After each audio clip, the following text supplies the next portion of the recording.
terhadap orang-orang kafir pada hari kiamat kelak. Kata Allah kepada mereka, islauha fasbiru aw la tasbiru sawa'un 'alaikum innama tujzauna ma kuntum ta'malun. Allah Subhanahu wa taala kepada mereka, masuklah kalian dalam neraka jahanam. Kalian bersabar atau tidak bersabar sama saja bagi kalian. Sungguhnya kalian dibalas sesuai dengan amal perbuatan kalian. Jadi perhatian kita di sini, Allah mengatakan islauha fasbiru aw la tasbiru sawa'un 'alaikum. Kalian masuk neraka, sabar atau enggak sabar sama saja. Ini berbeda dengan kalau kita di dunia, kalau terkena musibah, seseorang sabar akan berpengaruh, dia akan kuat menghadapi musibah tersebut.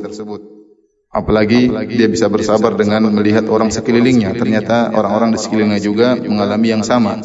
Misalnya kita di masa pandemi sekarang kita bersabar karena bukan cuma kita saja yang kena pandemi, bukan cuma Indonesia, bahkan dunia.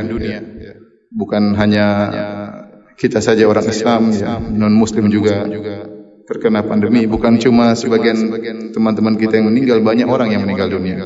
Dengan melihat orang-orang yang terkena musibah seperti kita, itu juga membuat kita bersabar. Demikian juga yang membuat kita bersabar adalah arah yang menuju semakin sedikit musibah tersebut. Artinya musibah tersebut ada penghujungnya.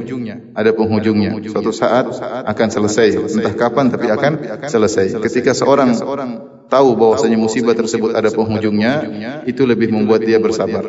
Tetapi kalau di neraka jahanam itu tidak berlaku. Tidak berlaku. Ketika seorang masuk neraka jahanam, dia melihat orang di sekelilingnya juga masuk neraka jahanam, hal itu tidak membuat dia bersabar. Justru dia lihat teman-temannya juga masuk neraka jahanam, buat dia semakin pedih, semakin tersiksa. Apalagi dia lihat mungkin bosnya juga masuk neraka, mungkin temannya juga masuk neraka. Jadi keberadaan orang-orang yang tersiksa seperti dia tidak membuat dia semakin sabar. Kemudian dia bersabar juga tidak ada faedahnya, karena azab neraka jahanam kekal abadi. Seandainya azab neraka jahanam itu 1000 tahun, mungkin dia bersabar. Sebentar lagi 1000 tahun selesai.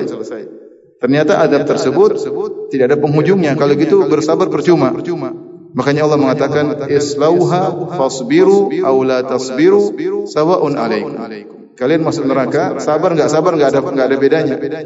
Mereka juga berkata dalam ayat yang lain, sawa'un alaina ajazina am sabarna ma lana min mahis. Sama saja bagi kita, kata orang penghuni neraka jahanam, kita ini mau sabar, mau teriak-teriak, tidak ada jalan keluar bagi kita. Inilah musibah akhirat ketika seorang divonis kekal dalam neraka jahanam, maka tidak ada faedahnya dia bersabar, mau teriak, mau sabar, tidak akan ada merubah kondisi. Waliyadzubillah, semoga Allah menghindarkan kita dari azab neraka jahanam. Wabillahi taufiq wal hidayah. Assalamualaikum warahmatullahi wabarakatuh.